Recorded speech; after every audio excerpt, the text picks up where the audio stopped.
does the current financial crisis inform your view of how the county should manage its finances?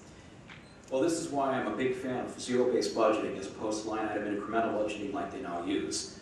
Northwestern University teaches in its business school and elsewhere 4 types of budgeting: program-based budgeting, project-based budgeting, line item incremental budgeting, and zero-based budgeting. Because there is less money to go around based on issues with taxation, growth, the spread of the money itself, we need to be more conservative in our programs.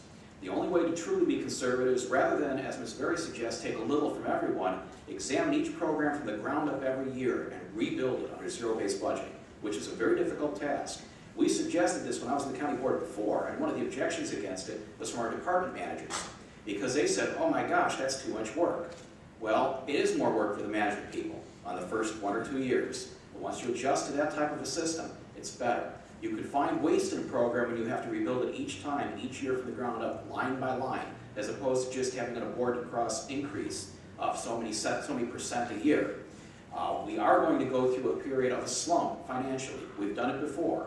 When I was on the board before, we held taxes down. We even decreased taxes one year while I was on the county board in the past. The county is conservative, as Ms. Lurie did point out, and it is a very issue that I'm here for tonight, is our fiscal responsibility.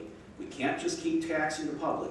We have to look for other ways, and the first thing we need to do is tear the budgets down to the base each year and build up to see if there's anything we can do to bring it down. The only president in American history who tried it was 1 year with Jimmy Carter. It was a failure for him because he got no cooperation. But I will give President Carter much credit. He was the only one ever to try zero-based budgeting in United States history. I have to admit, I am kind of surprised to hear you cite Jimmy Carter, but very good.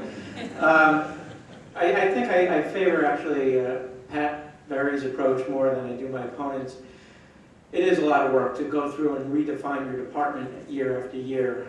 We've got people in there, I mean, we are constantly trying to get more out of people and hold down their raises and hold down what we can give them in order to be to spend taxpayer money as wisely as possible. To ask them to take on a sudden extra burden in work, I think we're going to see services suffer. I think we need to look at ways of increasing revenue. I agree that just taxing people isn't always the best way to go about it. We want to keep taxes as low as possible. So we need to look at bringing in new sources of revenue, and that's going to get into smart growth, which Pat has already touched on, and which may come up again during the course of this evening. These 3 things: adding to the fund for a new jail, funding a study on groundwater and stormwater issues, and funding infrastructure projects like roads and bridges. Well, unfortunately, the one with the new jail is a mandate. If you know, from the last session of Congress in Washington, we have 503 federal mandates applying to local governments below state level. Each one of those mandates comes to the county and city governments, townships, and others unfunded from the federal government. So we must prioritize the jail, unfortunately, because that is a mandate by state and federal law. We have to go with the mandate or risk other penalties. Groundwater is precious. We must do that. That would be my second. And of course, the third would follow logically then. Without water, none of us can live. Well, I certainly agree that the jail has to be number one. We are currently spending money in other counties to house our prisoners. I think, you know, unfortunately, Matt touched on it earlier, we are seeing crime rates go up in the county.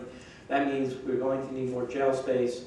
Right now we're paying not just other counties to house our prisoners, but to transport prisoners back and forth when they need to be in county versus where they're residing. So we need to address the jail situation. Groundwater is essential, but I'm going to say that's a third priority because we actually are blessed with having 2 aquifer systems, the Troy Valley and the St. Peter. St. Peter is actually going to be tapped by Kane County. The Troy Valley will hold us for the immediate future, which means I think we need to be looking at our infrastructure second. We all know about the bridge that collapsed. That's not a county bridge, but nevertheless, we don't want to see other bridges collapsing. We want to make sure our roads are in good shape. We want to make sure that the roads are safe for our citizens.